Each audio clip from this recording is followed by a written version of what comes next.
Hi everyone and welcome back to my YouTube channel SB Factory বন্ধুসকল আমাৰ নতুন এটা ভিডিও লৈ আপোনালোক সকলোকে ওয়েলকাম জনাইছো আমাৰ চেনেললৈ বন্ধুসকল এই মুহূৰ্তত আপোনালোকক সোশ্যাল মিডিয়াৰ সকলোতকৈ গুৰুত্বপূৰ্ণ আপডেটটো আমাৰ চেনেলত দিম বন্ধুসকল আপোনালোকে তামনেল চাইতো গমেই পাইছে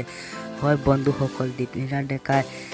বিতৰ্কৰ মাজত পৰিছে এই সময়ত আৰু তেওঁ নিজেও সোশ্যাল মিডিয়াত পোস্ট দি কেনেকুৱা ঘটনাটো হৈছিল কি ঘটনা হৈছিল আপোনালোক সকলো এই ভিডিওটো দেখুৱাম সো বন্ধুসকল আমি বেছি দেৰি নকৰি বলক ভিডিওটো আৰম্ভ কৰোঁ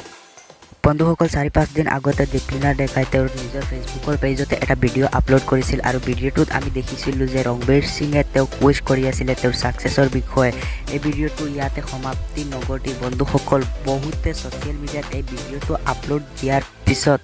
বহুতে দীপলিনা ডেকাক সমালোচনা কৰি আছিল যে তেওঁ ভিডিওটো পইচা দি ৰংবীৰ সিঙৰ পৰা বনাইছে নতুবা বেলেগ কিবা ডাউট লৈ ভিডিওটো বহুতে পোস্ট কৰি আছে সোশ্যাল মিডিয়াত সো বন্ধুসকল সেইটোৰ ওপৰত দীপলিনা ডেকাই এটা পোস্ট দিছে যোৱাকালি ফেচবুকত সকলো কথা বৰ্ণনা কৰিছে তেওঁ পোষ্টটোত মই দেখুৱাই দি আছোঁ পোষ্টটো কি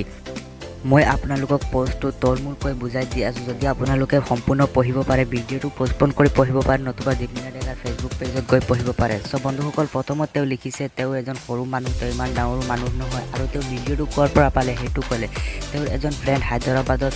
সেলিব্ৰিটি মেনেজমেন্টৰ কাম কৰে আৰু তাত ৰংবীৰ সিং যোৱাৰ পিছত তেওঁ দীপলিনা ডেকাৰ নাম দি এটা ভিডিও বনাইছিলে আৰু তেওঁৰ ফ্ৰেণ্ডজনে দীপলিনা ডেকাক সাৰপ্ৰাইজ হিসাবে এটা গিফট দিছিলে ভিডিওটো দীপলিনা ডেকাই যেতিয়া তেওঁৰ প্ৰিয় অভিনেতাজনৰ ভিডিওটো দেখি পেলাই তেওঁ আনন্দত ৰাখিব পৰা নাই তেওঁ সোশ্যাল মিডিয়াত আপলোড কৰি দিলে আৰু আপলোড কৰাৰ পিছত যে তেওঁ সমালোচনা হ'ব ইমান তেওঁ ভবাই নাছিলে সো বন্ধুসকল তেওঁ পোষ্টত এইখিনি কথা লিখিছে